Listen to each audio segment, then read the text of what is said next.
성도 여러분 안녕하십니까? 오늘 우리가 함께 묵상할 말씀은 호세아 1장입니다. 호세아 1장은 호세아 선지자의 비극적 결혼으로 시작합니다. 다른 선지자들이 그에게 임한 하나님의 말씀을 전하는 것으로 그의 사명을 시작한 반면에 호세아는 자신의 비극적 결혼 생활을 통하여 백성에게 하나님의 기별을 전했습니다.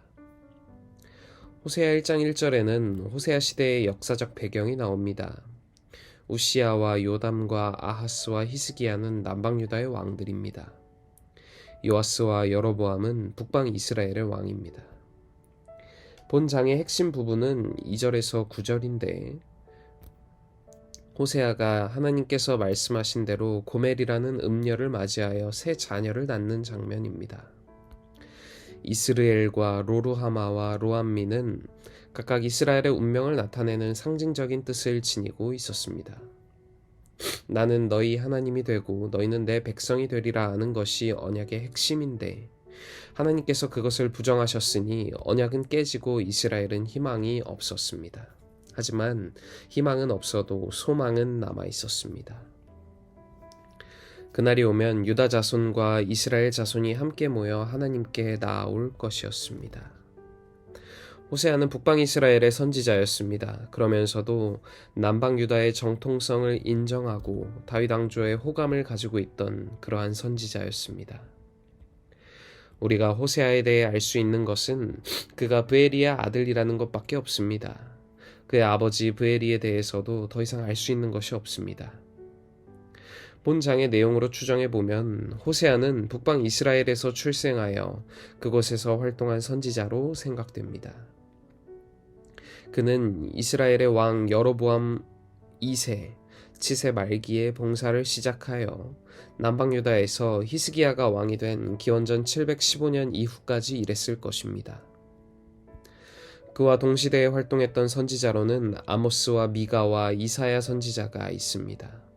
호세아는 아모스보다 몇 년 뒤에 활동을 시작했습니다. 호세아라는 이름의 의미는 여호와께서 구원하셨다입니다. 다른 선지자들에게는 하나님께서 주신 기별을 전하라는 사명을 주셨습니다. 그러나 호세아에게 음란한 여인과 결혼하라고 하시는 하나님의 요구는 한눈에 보아도 무리하고 불공평하게 보입니다.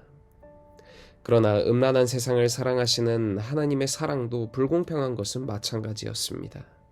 이스라엘의 죄를 경고하는 사명을 감당하느라고 예레미야도 에스겔도 호세아도 다 행복한 가정생활을 하지 못한 것으로 보입니다. 그것이 혼란하고도 사악한 세상에서 선지자로 살았던 그들이 가야 할 길이었습니다. 남편의 사랑을 배반하고 다른 남자에게 가는 여인을 아내로 두는 것만큼 가슴이 쓰라리고 무너지는 경험은 아마 없을 것입니다. 호세아는 음란한 여인 고멜과의 결혼을 통하여 배반하여 떠나가는 이스라엘을 향한 하나님의 심정에 동참하고 그의 불행한 가정을 통하여 이스라엘에게 경고하는 사명을 받았던 것입니다. 사랑하는 성도 여러분, 하나님은 선지자 호세아에게 이상한 명령을 하십니다. 단지 설교하라고 하신 것이 아닙니다. 그의 삶 전체를 통하여 하나님의 메시지를 전하라 하셨습니다.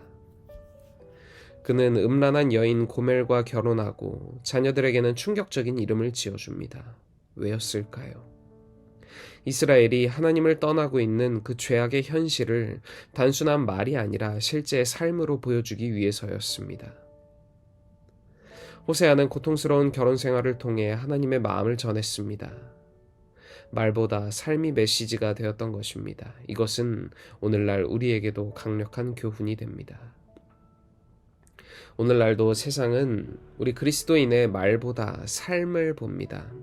교회에서 무슨 말을 하느냐보다 직장에서 어떤 태도를 보이느냐, 가정에서 어떤 인내를 가지느냐, 관계 속에서 어떤 용서를 하느냐가 더욱더 강한 설교가 되는 것입니다. 그렇기에 우리가 살아가는 그리고 살아내는 이 삶이 누군가에게는 하나님을 만나는 통로가 될 수 있는 것입니다. 사랑하는 성도 여러분, 하나님은 오늘도 우리를 통해 말씀하시기를 원하십니다. 말뿐 아니라 우리의 행동과 선택을 통해서 말입니다. 그러므로 오늘도 삶의 자리에서 누군가에게 하나님의 음성이 되어주는 모든 성도님들이 되시길 간절히 소망합니다. 말보다 더 큰 말씀을 우리의 삶으로 전하는 모든 성도님들이 되시길 간절히 소망하며 오늘 묵상 마치겠습니다. 오늘은 학생반의 황서윤 학생을 위해 기도하겠습니다.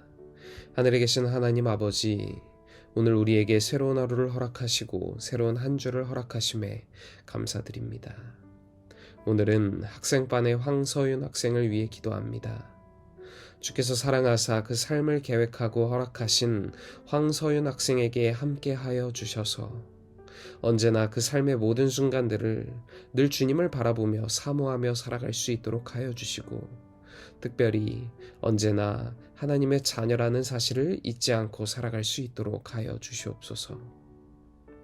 저희가 언제나 하나님과 동행하는 삶 살아갈 수 있도록 하여 주시길 저희를 죄에서 구원하신 예수 그리스도의 귀하신 이름으로 간절히 기도드립니다. 아멘.